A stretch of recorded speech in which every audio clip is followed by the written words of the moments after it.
Avec l'A350, une nouvelle star du ciel est née. Et savez-vous ce qui se cache derrière cet avion high-tech?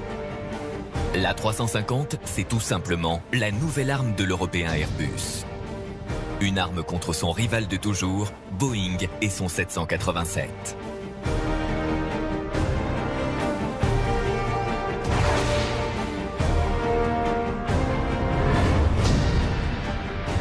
L'A350 est un concentré inédit d'innovation, de technologie dernier cri. Ce formidable défi industriel a exigé 8 ans d'études et de tests. Vous allez avec ces pilotes, ces ingénieurs, mieux comprendre ce bijou technologique. Quels sont les secrets de sa fabrication? Comment fonctionne cet incroyable mécano géant? Nous allons vous faire entrer au cœur de la machine Airbus avec ses équipes.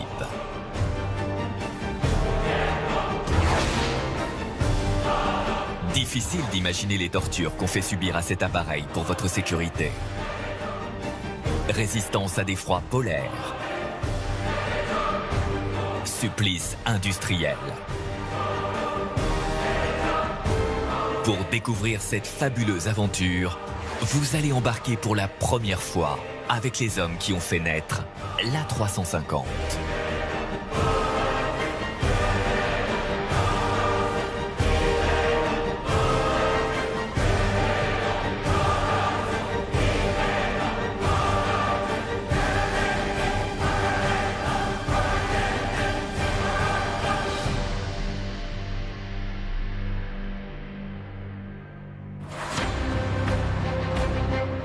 Cette escadrille d'A350 vaut 1,5 milliard d'euros.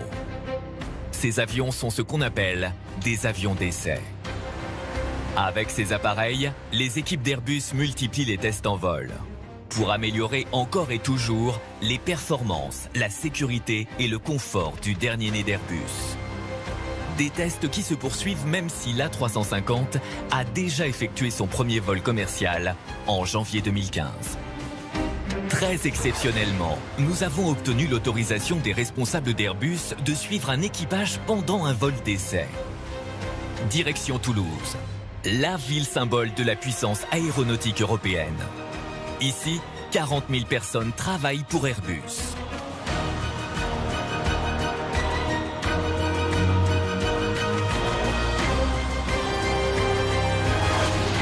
Ce matin, nous avons rendez-vous avec Martin Scheuermann.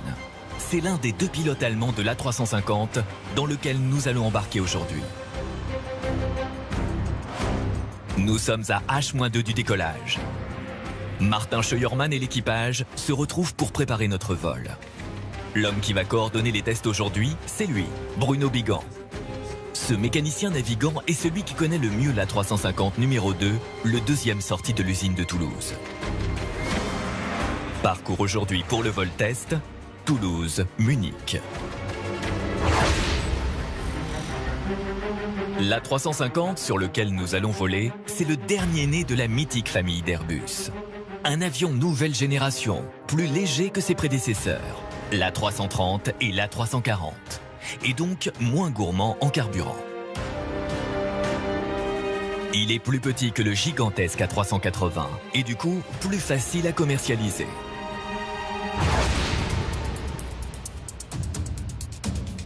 L'A350 est un bel oiseau de 67 mètres de long. Ses 2 ailes forment ce qu'on appelle la voilure. Une voilure d'une envergure de 64 mètres, c'est-à-dire la largeur d'un stade de foot. Il est conçu pour les longues distances. Il peut transporter jusqu'à 350 passagers sur plus de 14 000 km avec 25% de kérosène en moins que ses prédécesseurs.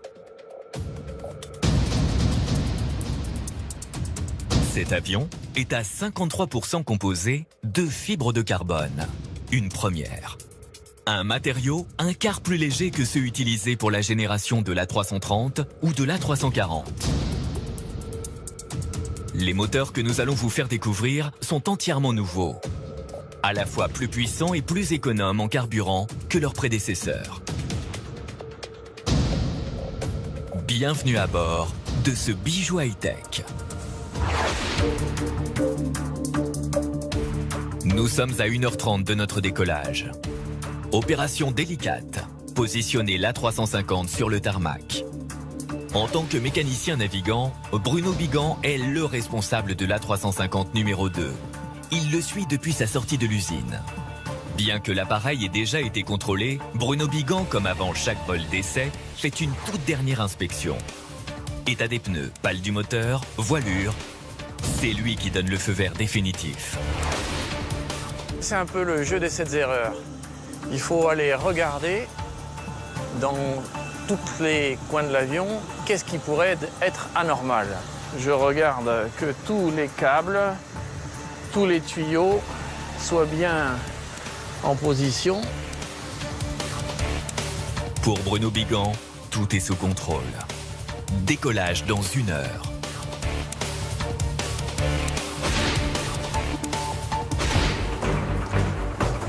Le pilote Martin Scheuermann prend possession de l'appareil. Si cet Allemand apprécie plus que personne les innovations technologiques, il ne perd jamais de vue le cœur de son métier. Les êtres humains dans les avions, pour moi, ils sont encore très très longtemps indispensables.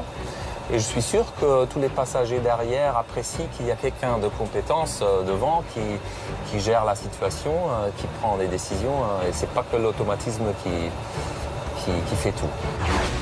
Aujourd'hui, comme c'est parfois le cas lors des tests, des passagers cobayes vont accompagner les experts d'Airbus pour ce vol d'essai. Ils vont tester le confort, la connectivité, la qualité de l'air. Il faut éviter que les personnes ne sortent. Il faut vérifier qu'ils soient bien sur la liste. Allez, vous descendez plus, hein? C'est bon. Nous allons procéder à la fermeture de la porte de l'avion. Merci de bien vouloir regagner votre siège et d'attacher votre ceinture.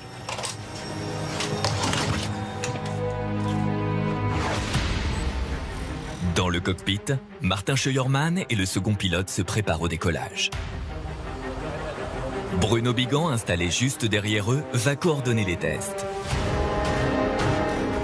C'est lui qui connaît sur le bout des doigts les essais qui vont être réalisés et il notera durant le vol tous les résultats. Nous sommes prêts au décollage. Moment crucial où l'engin développe sa pleine puissance. La poussée est de 76 tonnes. Un des secrets de l'A350, ce sont ces 2 moteurs Rolls-Royce, conçus spécialement pour lui.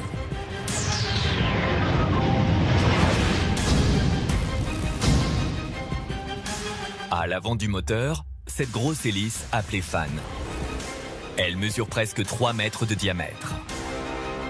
Ce fan est formé de 22 pales en titane. Ces pales, au design twisté, aspirent 1,3 tonnes d'air par seconde au décollage. De quoi remplir d'air le Zénith de Paris en moins de 2 minutes. Vous voyez que cette grosse hélice qui se situe dans l'entrée d'air du moteur participe à 80% de la puissance du moteur. Et on peut apprécier la forme des pales qui sont très évoluées pour avoir une meilleure efficacité, pour réduire le bruit et pour réduire aussi la consommation. Une fois dans le moteur, l'air est compressé, puis se mélange au kérosène grâce à un système ultra sophistiqué. Ce mélange dépasse alors les 2000 degrés. L'air brûlant alimente plusieurs turbines avant d'être éjecté à l'arrière. Et on voit bien à travers ça que le fan sert à accélérer une grande masse d'air et qui passe à travers le moteur. Le corps chaud, il est tout petit et il est tout à l'intérieur. Une seule des pales de la turbine située à l'arrière développe 800 chevaux, soit la puissance d'une Formule 1. Et cette turbine possède 68 pales, 68 Formule 1.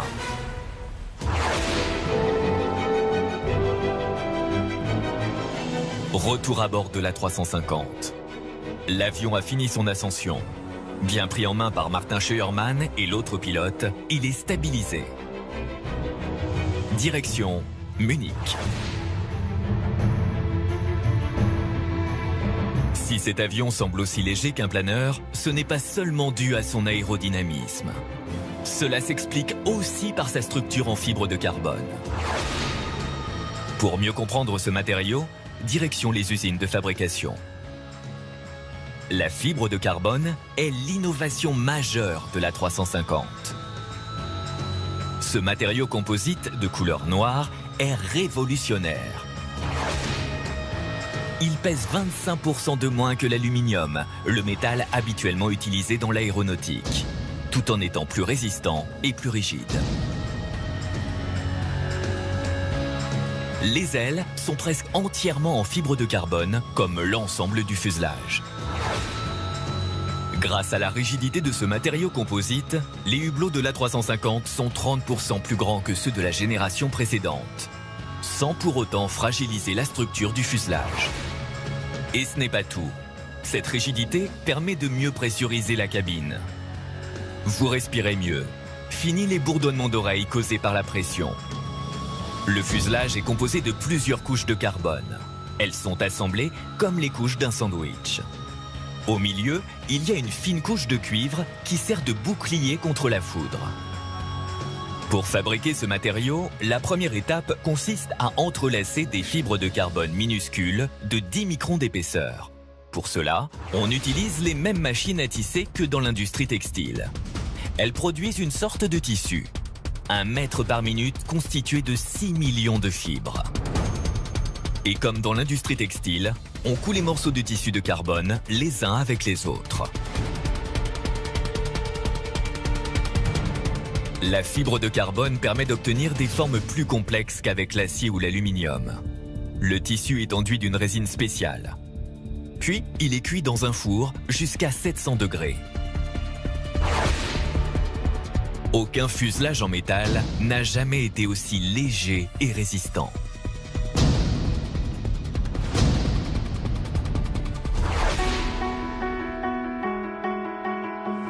Nous avons décollé depuis 20 minutes. Tout est sous contrôle. Les tests peuvent commencer. Pour analyser le comportement de notre A350 d'essai, les ingénieurs l'ont truffé de capteurs, ces petites têtes oranges placées un peu partout. Au plafond, sur les hublots, tout est analysé, variation de température, éclairage, aérodynamisme. Ces capteurs sont reliés entre eux par des câbles. Toutes les informations enregistrées sont centralisées sur des batteries d'ordinateur installées à l'arrière de l'avion. L'ensemble est analysé en temps réel par des ingénieurs navigants embarqués à bord. Stéphane Vaux est le grand Manitou de ces essais. Et à partir de ce poste-là, vous voyez qu'on a plein d'écrans, on a accès à une multitude, ça peut aller jusqu'à 600 000 paramètres. Par exemple, les positions des gouvernements, des températures, des pressions hydrauliques, tout un tas de choses. Et ça nous permet de regarder en temps réel les résultats de l'essai ou de la manœuvre qu'on est en train d'effectuer. Pour prendre la mesure de l'opération, c'est dans les soutes de l'avion que nous devons descendre. Très exceptionnellement, Bruno Bigan nous fait pénétrer au cœur de l'appareil. Tout le gros de l'informatique et de l'électronique, il est ici. Ça, ce sont des bidons qui servent à faire de la masse. Donc, pour pouvoir les rendre plus lourds, on les remplit d'eau. On a en gros 5 tonnes de matériel et de câblage que vous pouvez voir sur les côtés. Donc ça, c'est le lourd de la partie installation d'essai. Là, on a tous les calculateurs et tous les câblages. Sur un avion comme ça, il faut compter à peu près 400 km de fil pour tous les capteurs qui sont installés à bord.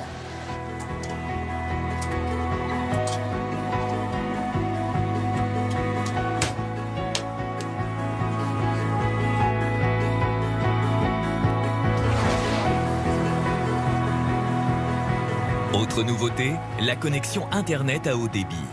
Dans le cockpit, Bruno Bigan peut surfer sur le web en plein vol. Il a aussi la possibilité d'utiliser son portable. Et bien sûr, suivre des dizaines de chaînes en direct avec une qualité irréprochable. Vous pouvez apprécier la qualité haute définition directement dans l'avion.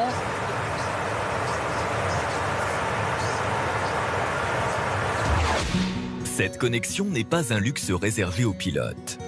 Tous les passagers peuvent en bénéficier. Et comme à la maison, avoir accès à des dizaines de chaînes. L'avion est aussi équipé pour offrir des vidéos en haute définition.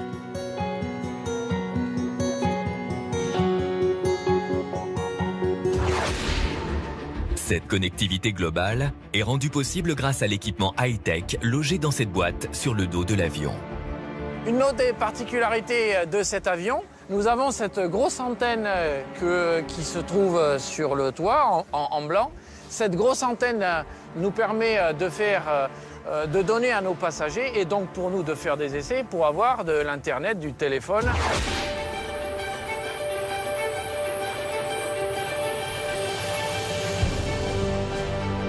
Durant tous les vols tests, les contacts avec les équipes d'Airbus à Toulouse sont permanents. Dans ce bâtiment, appelé centre de télémétrie, de nombreux ingénieurs suivent ce qui se passe dans l'A350. Ils enregistrent toutes les données et transmettent des informations à l'équipe navigante.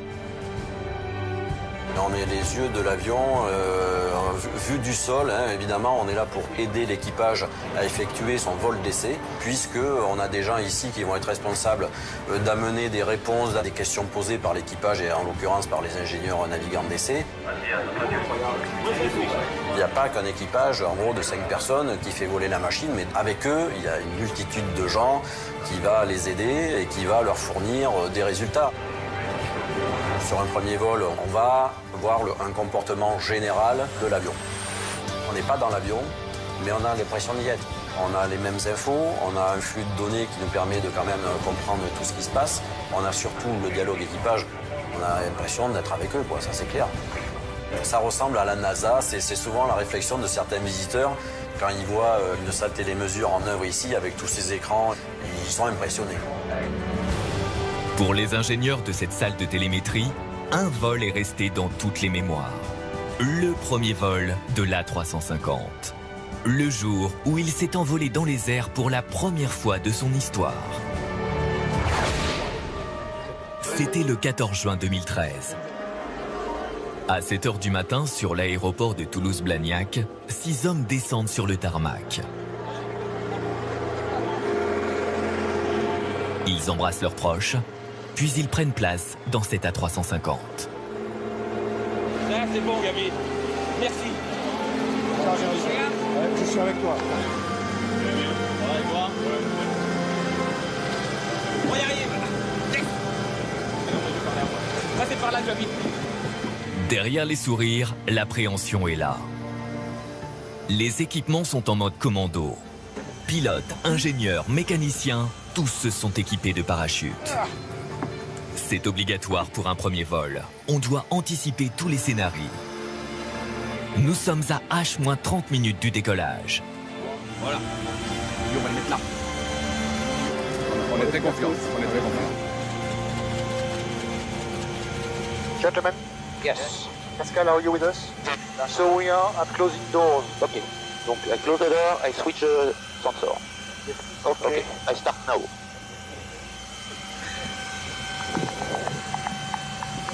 On y va. Happy menu. Allez, Pascal, ciao.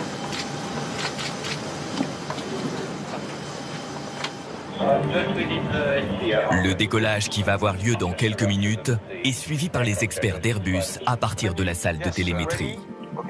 Okay, so Pascal, at your discretion, if you all agree for the engine start. Manu. Ce vol est aussi retransmis en direct dans tous les centres de conception d'Airbus en Europe. L'A350, c'est le travail de plus de 60 000 personnes à travers le monde. Et à Toulouse-Blagnac, ce jour-là, des milliers de fans ont fait le déplacement pour assister à cet événement.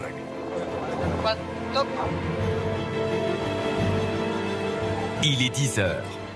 Les pilotes mettent les gaz.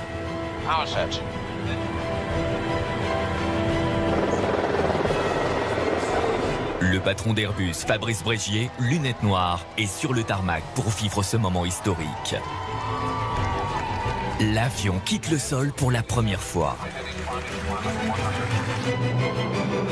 Le décollage a fonctionné comme prévu.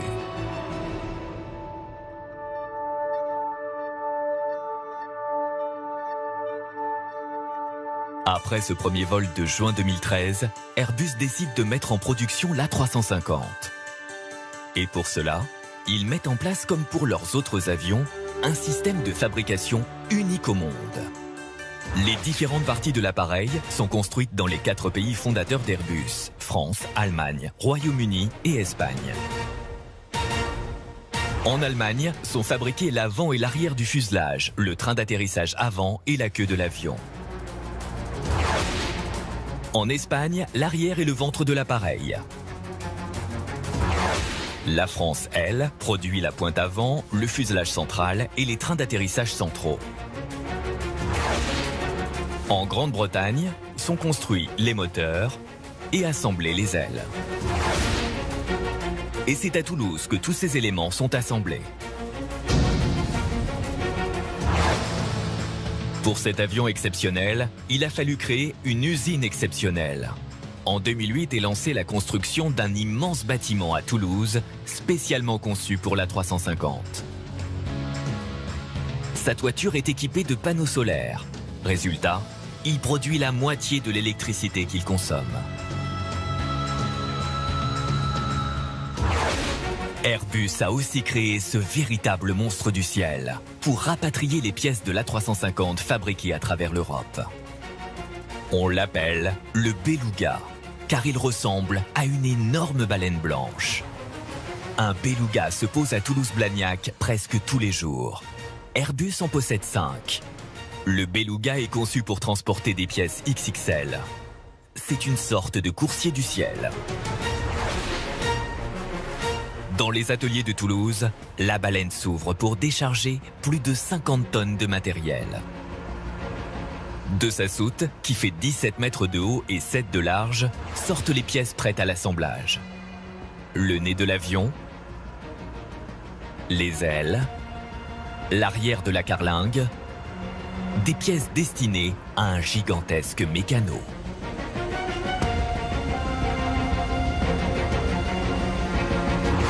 Mike Bozor est le directeur marketing de l'A350. Depuis 8 ans, il accompagne la naissance de cet avion. Donc c'est ici qu'on va faire l'assemblage final de l'A350 dans ce hall Roger Béteille qui a été spécialement conçu pour l'A350. La première étape va consister à faire l'assemblage du fuselage qui arrive en 3 tronçons. Donc ici on va venir faire la jonction de ces 3 tronçons pour obtenir un fuselage complet. Toutes les pièces livrées par le Beluga arrivent ici déjà prééquipées avec câblage et isolation.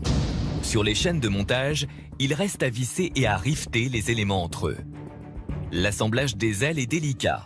Chacune fait 32 mètres de long.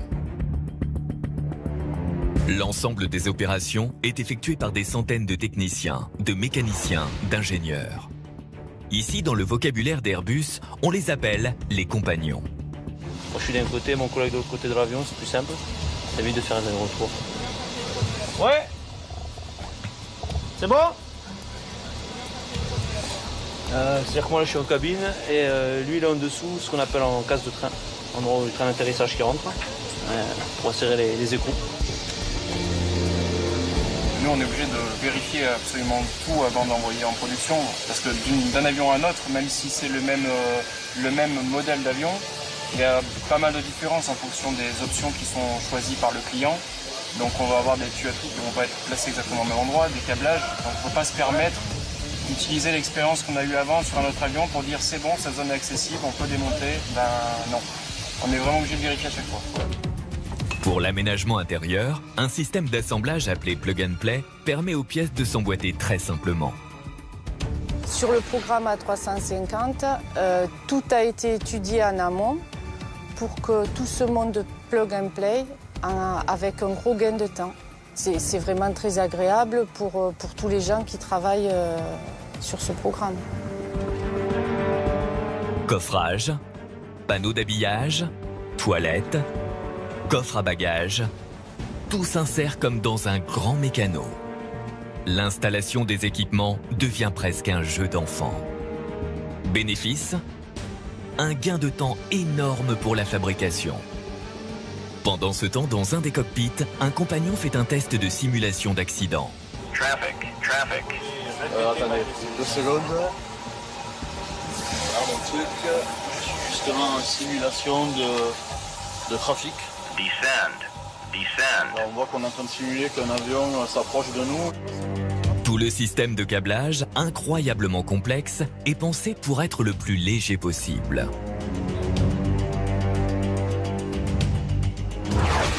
Après la finalisation de la carlingue, place au moteur. C'est le dernier élément central de ce gigantesque mécano. Un moteur Rolls-Royce arrivant tout droit de Grande-Bretagne.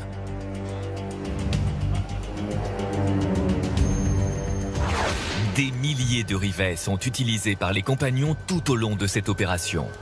Pour assembler entièrement un avion, depuis son entrée ici en chaîne jusqu'à la livraison du client, il faut compter à peu près 2 mois et demi de travail. Nous avons une cadence actuelle qui tourne entre 2 et 3 avions par mois. Mais d'ici fin 2018, cette cadence va s'accroître pour atteindre 10 avions par mois fin 2018. Difficile d'imaginer que ce bijou technologique à 300 millions d'euros pièce est assemblé en moins de 3 semaines. Cet A350 est nommé XWB fuselage extra large. 6 mètres de large qui font la différence pour nous, les passagers. Les points forts du confort de l'A350, c'est avant tout, donc, vous voyez des parois latérales qui sont quasi verticales, ce qui veut dire que même quand on est assis à côté du hublot, on a énormément de place ici au niveau des épaules, on a la tête bien dégagée, donc on a une impression d'espace qui s'en dégage. On l'a tous vécu. L'enfer dans l'avion, c'est l'effet sardine. La cabine fait 33 cm de plus que celle de l'A330 et offre donc des sièges plus larges. Pour un vol de plusieurs heures, ça change tout. Également ici au niveau du hublot, donc on a des volets électriques que je peux fermer de façon partielle. Si je veux dormir, je peux même fermer complètement le hublot de telle sorte à ce que j'ai une obscurité complète. Pour purifier l'atmosphère dans la cabine, le système d'air conditionné est ultra perfectionné. De nouveaux filtres bloquent l'ozone pour renouveler l'air dans l'avion toutes les 2 minutes. En utilisant toutes les dernières techniques de filtration et qui nous permet d'avoir la même qualité d'air que dans un bloc opératoire. Et comme tout est plus grand dans l'A350, vous pourrez emporter plus de bagages. Une des tendances actuelles au niveau du transport aérien, c'est l'emport de bagages de plus en plus volumineux par les passagers. Et comme vous le voyez, ici, ce coffre à bagages permet de prendre 5 valises de taille standard. En business class, des sièges toujours plus innovants, au confort absolu. Et grâce à ces matériaux composites, l'avion est bien plus silencieux.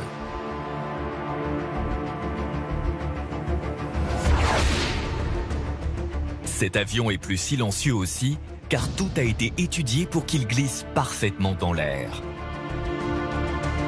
Ses ailes, fines et souples, sont plus légères qu'elles n'en ont l'air, car elles sont creuses. Leur squelette est constitué de ces pièces, appelées nervures. Des pièces alignées d'un bout à l'autre de la structure. Le tout est recouvert d'une sorte de peau en fibre de carbone, une première.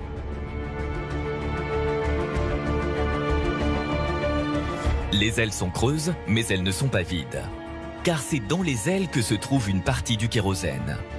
Un système complexe de vannes permet à cette masse liquide de circuler d'une aile à l'autre. Objectif, équilibrer le poids du carburant au fur et à mesure qu'il est consommé.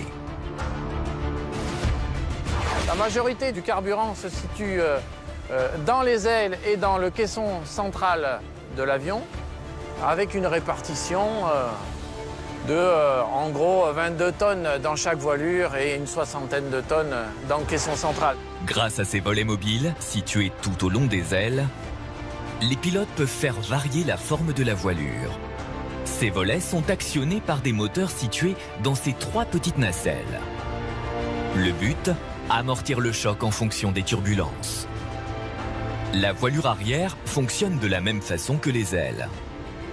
Avec ses volets mobiles, elle fait monter ou descendre l'avion dans les phases de décollage ou d'atterrissage. Chaque aile est équipée à son bout d'une pièce incurvée, appelée winglet. Une particularité sur le 350, c'est ces winglets qu'on a rajoutés avec ces formes aérodynamiques qui servent à réduire les consommations due à la traînée de la voilure. Et c'est pour ça qu'elle a une forme aussi évoluée. Vous pouvez d'ailleurs remarquer que sur un avion, je ne dirais pas d'ancienne génération, le 330 qui est à côté a aussi des winglets, mais avec des formes beaucoup moins élaborées du côté aérodynamique. Cet avion consomme beaucoup moins que ses prédécesseurs. De 10 litres de carburant aux 100 km par passager en 1950, on est passé à 3 litres par passager pour l'A380 en 2005. Et seulement 2,5 litres aujourd'hui avec l'A350. Les ailes extrêmement souples battent pendant le vol sous l'effet des turbulences, comme celle d'un oiseau. Ces battements peuvent atteindre une amplitude de 5 mètres. La solidité de ces ailes est bien sûr essentielle. C'est la partie la plus sollicitée de l'avion. Sa résistance doit être parfaite. Dans ce bâtiment très spécial, on va la tester. Les ailes vont y subir de terribles tortures. Une fois l'avion introduit dans le hangar, il est bloqué dans une énorme structure métallique, une cage de fer. Tout le long de chaque aile, on attache des câbles. On y installe 12 000 capteurs. La cabine est alors pressurisée comme à 10 000 mètres d'altitude. Les ingénieurs vont en temps réel avoir accès aux données des capteurs. Les vérins géants entrent en action. Pendant des heures, ces pistons vont tordre les ailes de haut en bas, à la limite de la rupture. Elles plient de plusieurs mètres, mais ne rompent pas. À ce moment, si une porte s'ouvrait, la dépressurisation ferait exploser l'avion et le hangar avec. Autre test, le comportement des trains d'atterrissage en cas de tempête. Pour cela, des sortes de piscines sont installées pour simuler des pistes détrempées.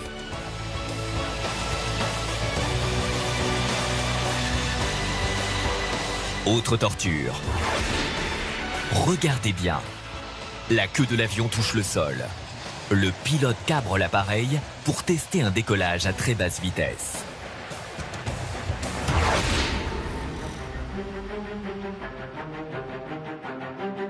Et pour tester la résistance de l'appareil à des températures extrêmes, Bruno Bigan et son équipe n'ont pas hésité à faire le voyage jusqu'en Floride, au centre McKinley.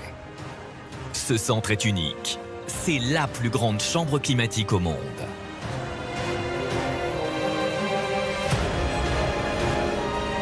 Première opération, détacher les winglets pour réussir à faire rentrer l'avion dans le hangar. L'équipe française autour de Bruno Bigan et les Américains récapitulent alors les tests prévus pour la journée. Libéré de l'extrémité de ses ailes, l'A350 est introduit dans ce hangar qui va devenir son enfer. D'énormes silos sont posés pour évacuer les gaz d'échappement à l'extérieur du bâtiment. Car les tests doivent se faire moteur allumé. La séance de torture peut commencer. L'équipe d'Airbus s'installe dans l'avion et verrouille toutes les issues. Bruno Bigan a préparé le programme du jour.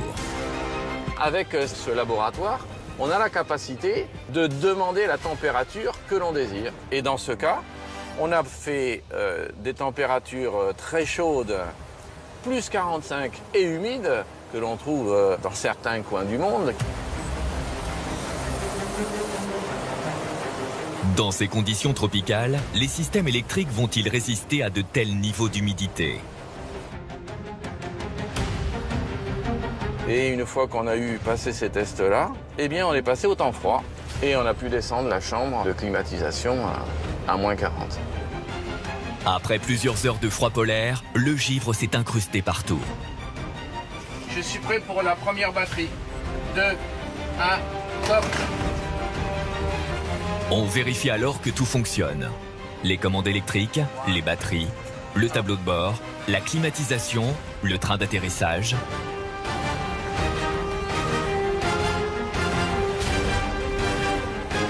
Tout est OK. Les tests sont concluants. C'est fini. L'A350 sort de cette forêt vierge polaire. Il reste à reposer les winglets et rentrer en France.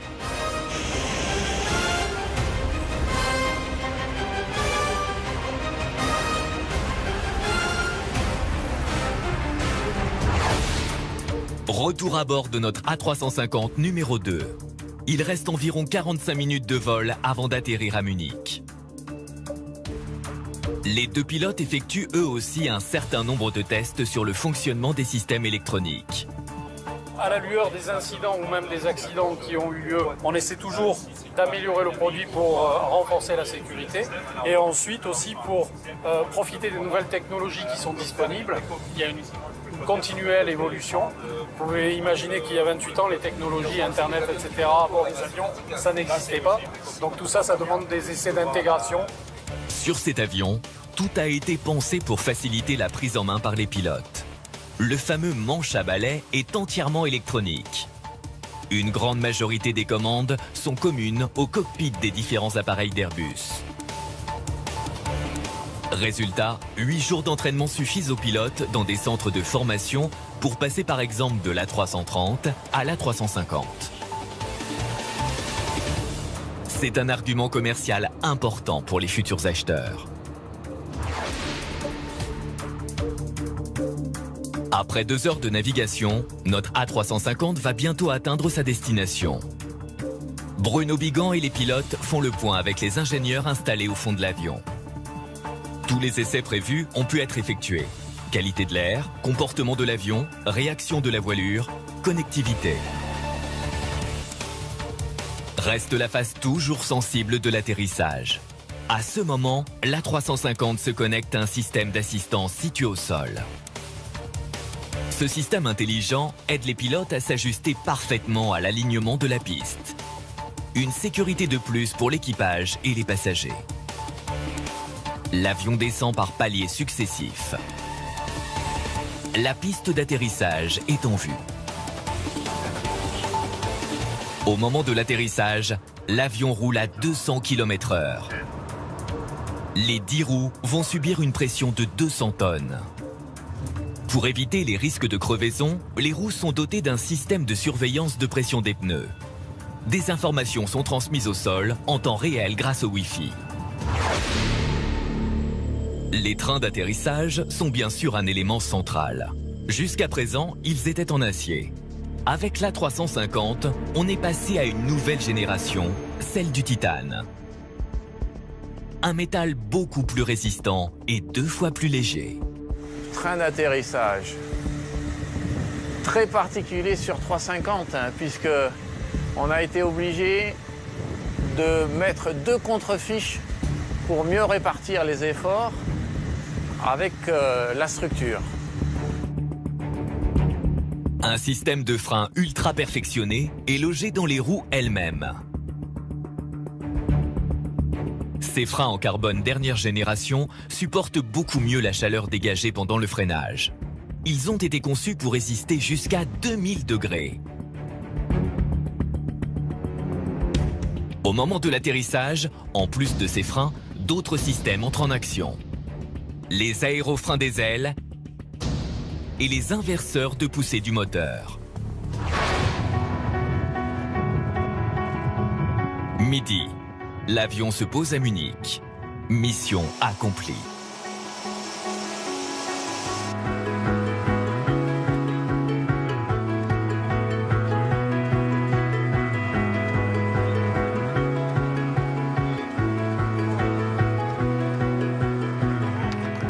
L'équipage d'Airbus, Bruno Bigan en tête, sort de l'avion. Comme pour tous ces vols d'essai, l'équipe est attendue sur le tarmac. Donc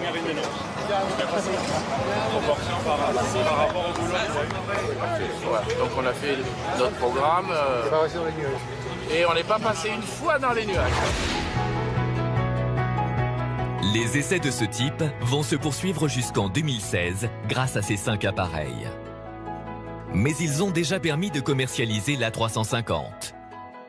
Grâce à eux, le dernier né d'Airbus a obtenu en 2014 ce qu'on appelle dans le jargon son brevet de certification à l'occasion d'un grand show.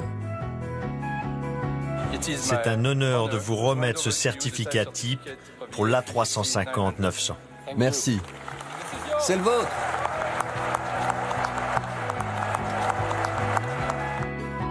Et cela représente le futur d'Airbus dans ce qui est probablement l'industrie la plus compétitive de la planète.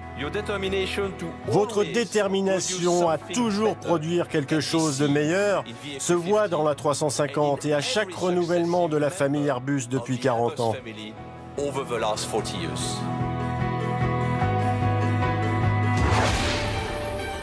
Les premiers à avoir été séduits par l'A350 sont les Qataris. Nous sommes en 2014 à Doha. Ce jour-là, Airbus a mis les petits plats dans les grands. L'enjeu est de taille. Convaincre les richissimes Qataris de choisir l'A350 plutôt que le B787 de Boeing. Le vol de démonstration est parfait. Et une grande partie de l'état-major européen a fait le voyage. Pari réussi. La compagnie Qatar Airways signera la première grosse commande. Ce sera la première à être livrée. La première à mettre l'A350 en service sur une ligne régulière entre Doha et Francfort, le 15 janvier 2015.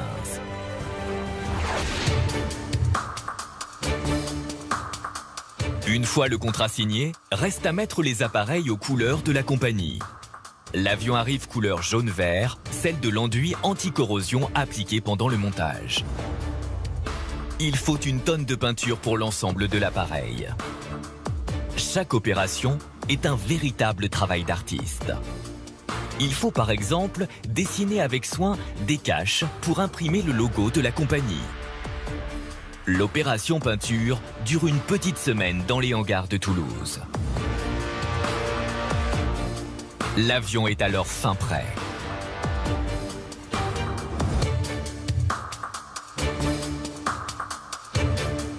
D'autres compagnies vont être livrées, comme Vietnam Airlines en 2015 ou Air France KLM en 2016. Avec l'A350, l'ambition d'Airbus est de conquérir 50% du marché mondial des longs courriers. Un marché actuellement dominé par Boeing. L'enjeu économique et politique est considérable. L'A350, c'est le savoir-faire européen face à la puissance américaine. Un défi avant tout technologique.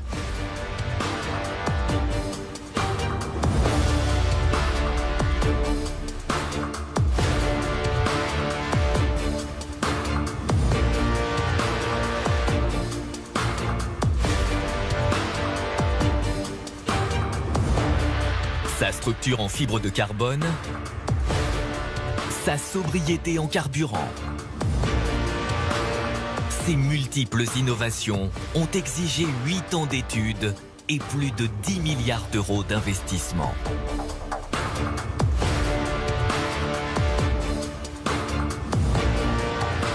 Airbus a misé très gros pour gagner son pari. Mais au-delà de la technologie, l'histoire de cet avion, c'est aussi une aventure humaine à l'échelle de l'Europe. Des milliers d'ingénieurs, de pilotes et de techniciens de différentes nationalités ont travaillé ensemble. Ils ont mis au monde cet avion avec passion, dévouement, fierté et parfois sacrifice.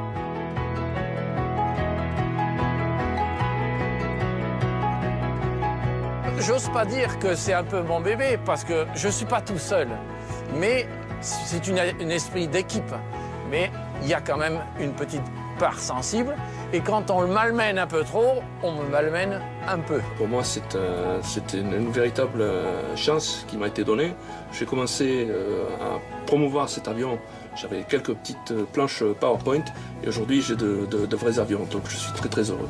Et on fait sa portation, c'est quand même un bijou technologique, un avion qui est issu du 21e siècle. Imaginez que du jour au lendemain, on vous dise, voilà, on va vous donner une Ferrari, hein, vous en occupez bien, hein, vous la lavez, vous l'entretenez, hein, et on vous demande qu'une seule chose, c'est de l'essayer et de la faire marcher. Voilà un peu le cadeau qu'on nous fait régulièrement. Clairement, avec l'A350, on entre dans une autre dimension. Nous sommes au cœur du projet et ça a été très excitant.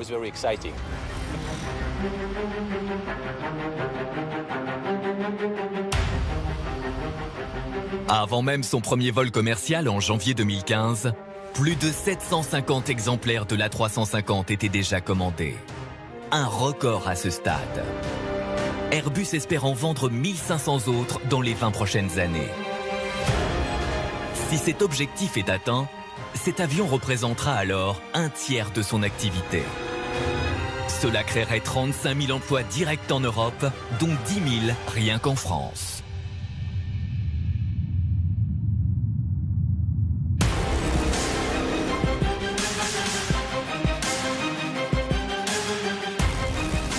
L'A350 a au moins 20 années de carrière devant lui.